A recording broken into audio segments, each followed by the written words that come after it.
Катышуучулар, дауыстарыңды содан кейін видеоларыңды қосамыз. Бүгінгі Қазақстан аумағында қазақ жастарына патриотизм тән бе деген дебатымызды бастауға рұқсат етіңіздер. Біздің уақытты созбай екі топ өз-өздерін таныстырса, бірінші топ. Сәлеметсіздер ме? Біздің топ жас ұрпақ тобы. Біздің топта 3 оқушы бар.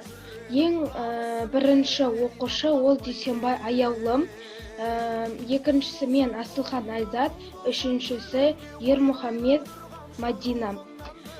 Біз осы дебатта қазіргі жастарға патриотизм тән бе деген сауалға біз өзіміздің нақты жауабымызды айтсақ, қазіргі жастарға әрине патриотизм тән, себебі әрбір қазақ өзінің еліне сүйіспеншілігін орнату үшін өзінің осы отан борышын өтеу арқылы өзінің еңбегін көрсету қажет.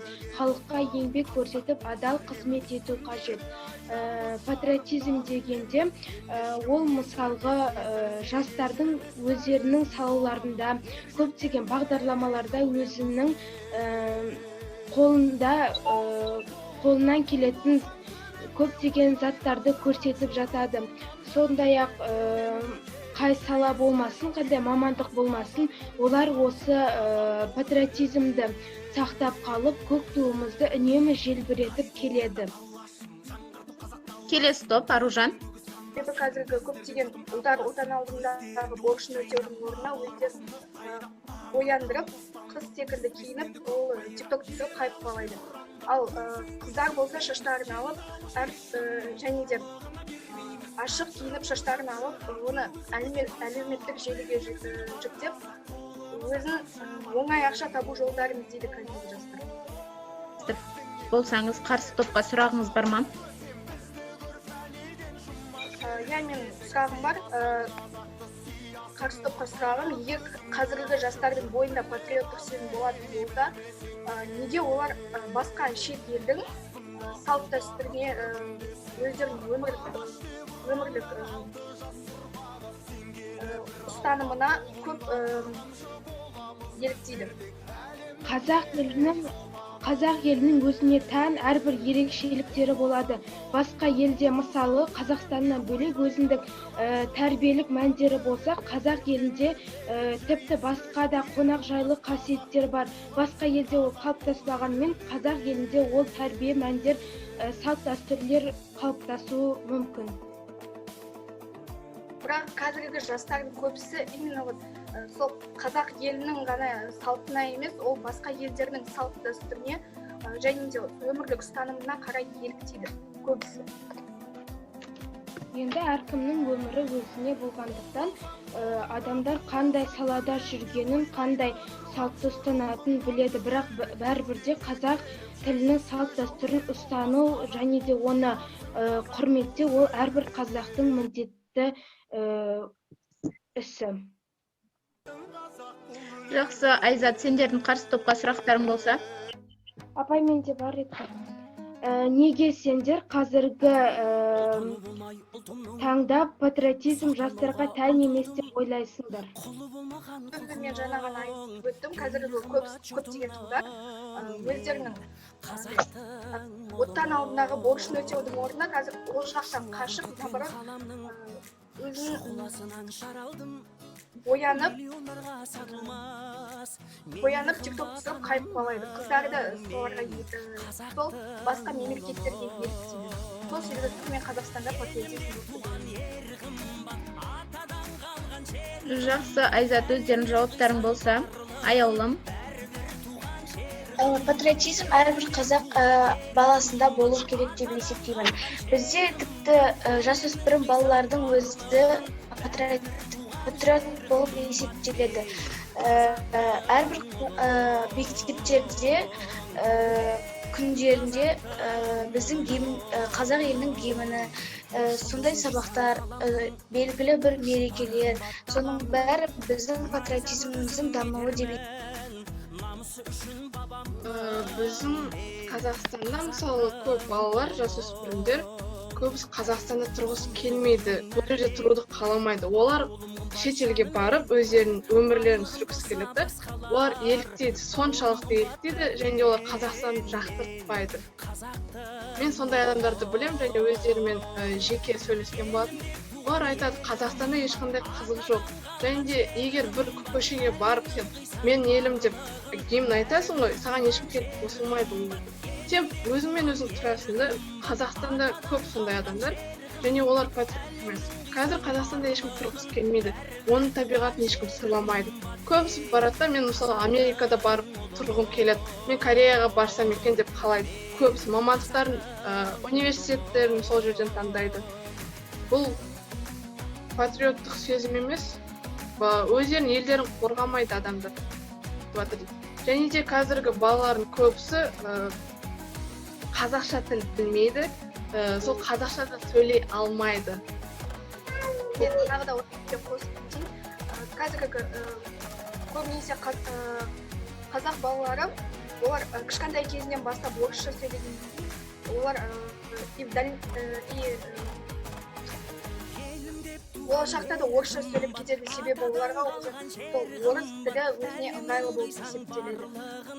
Мысалы қазіргі балабақшаларда көбінесе қазақ балабақшасы дейді, бірақ орысша сөйлейді.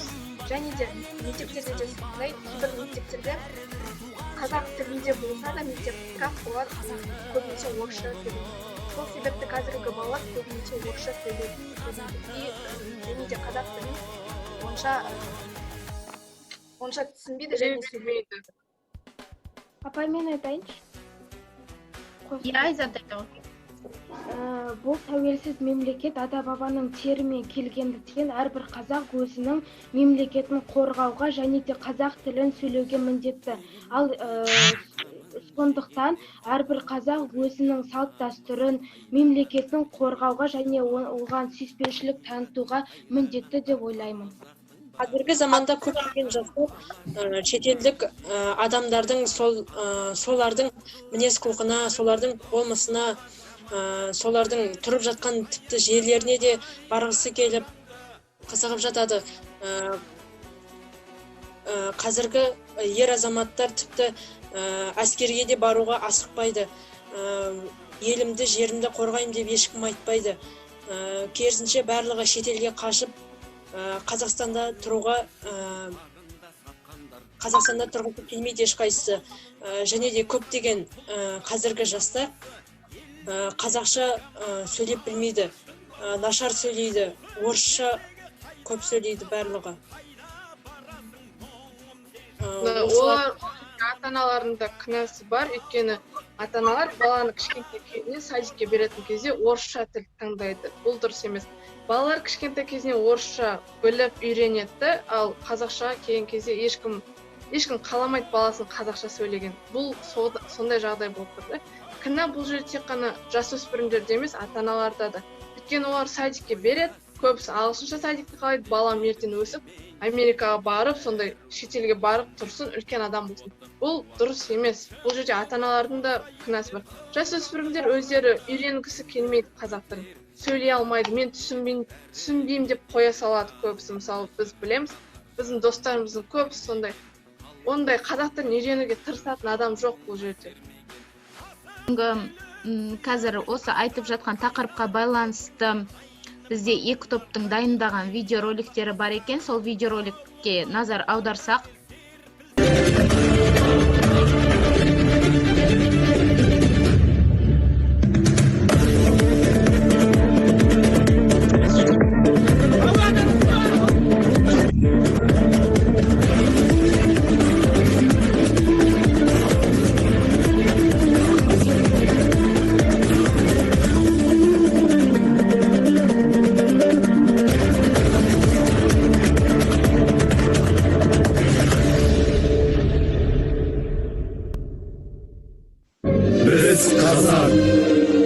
Баққан еліміз, бірақ ешкімге соқтықпай жай жатқан еліміз.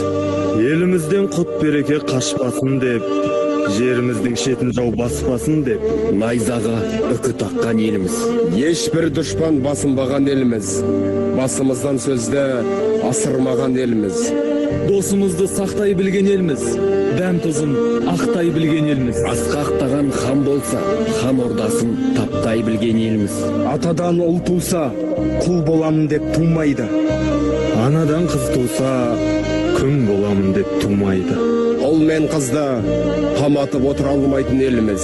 Сен қалмақ болсаң, біз қазақ, қарпысқалы келгенбіз. Сен темір болсаң, біз көмір, ерткелі келгенбіз. Сен қабылан болсаң, біз арыстан, алысқалы келгенбіз. Біз қазақ деген еліміз.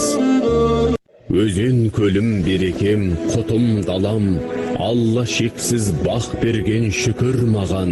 Көк аспанға зер салып бір қараса, көк туымды көреді бүкіл ғалам. Ел жұрты бар, бай рухты кең талғамды, мемлекетім ең озат, ең таңдаулы.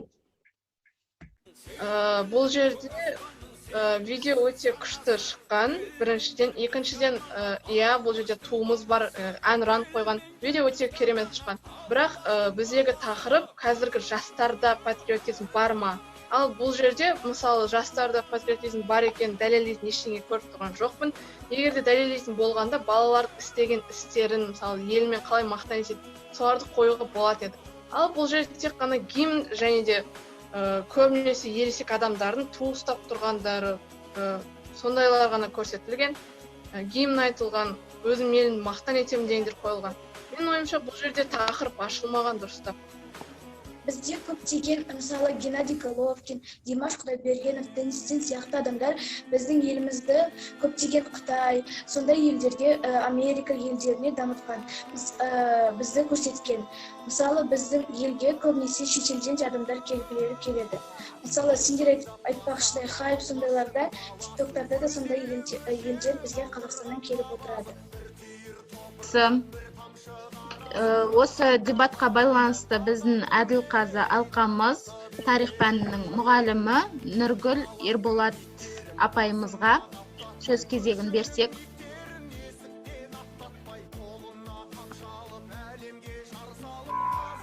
Сәлеметсіңдер ме, балалар? Дебатқа жақсы қатысып отырсыңдар. Әрине дәлелдер көптеп келтірілуге болатын еді. Енді мен жеке өз ойымды айтатын болсам, балалар, біздің қазіргі қазақ жастарының арасында ешқандай патриоттық сезім жоқ дегенге мен келісе алмаймын, өзім. Әрине, бірақ сендерге берілген тақырып сол еді, патриоттық сезім бар ма, жоқ па деген. Ол әрине бір жақ даттаушы топ болды, олар дәлел келтіре алды. Бірақ та патриоттық сезім бар деген топ көптеген дәлелдер келтіруге болатын еді, балалар. Себебі бір ғана мысал келтірсек болады. Мысалы, қазақтың басына қиын жағдайлар түсіп жатыр әртүрлі. Мысалға, өткендегі бір ғана мысал, Өзбекстандағы мысалға жағы су платинаның жарылуы болды. Мысалы, сол кезде көптеген мысалы қазақтар зардап шекті оңтүстік Қазақстанда, сендер білесіңдер. Сол кезде біздің атсалысқан бұл жастар болды, көрдіңдер. Бұның барлығы қаншама көмек көрсетті, алыс жақын жер болса да, бұның бәрі патриоттыққа жатады деп ойлаймын мен. Сондықтан ешқандай патриоттық сезім түгел жалпы Қазақстанның жастарының ешқайсында жоқ дегенге мен келісе алмаймын. Жақсы, Нұргүл апай, сізге өте көп рахмет өзіңіздің ойыңызды айтқаныңызға. Енді 7-8 класстар бірінші рет дебатқа қатысып жатыр. Келесі дебаттарда да осы оқушыларды көріп, бұдан да жақсы дайындықпен өткіземіз деген сенімім мол. Енді бүгінгі дебатымыздың аяқтасақ, мен осы Әбу Насыр әл-Фараби атамыздың бір қысқаша хикаясымен аяқтайтын болсам, жаңағы осы әл-Фарабиден бір әмірші өз елінің болашағы туралы сұрапты. Сол кезде әл-Фараби атамыз, сен ең алдымен жастарыңды көрсет, сонда мемлекеттің болашағын барлау қиынға соқпайды деп айтқан екен. Яғни қай кезеңде болмасын, елдің болашағы жастардың қолында. және де оқушылар, сендерге бүгінгі дебатқа қатысқандарыңа көп рахмет.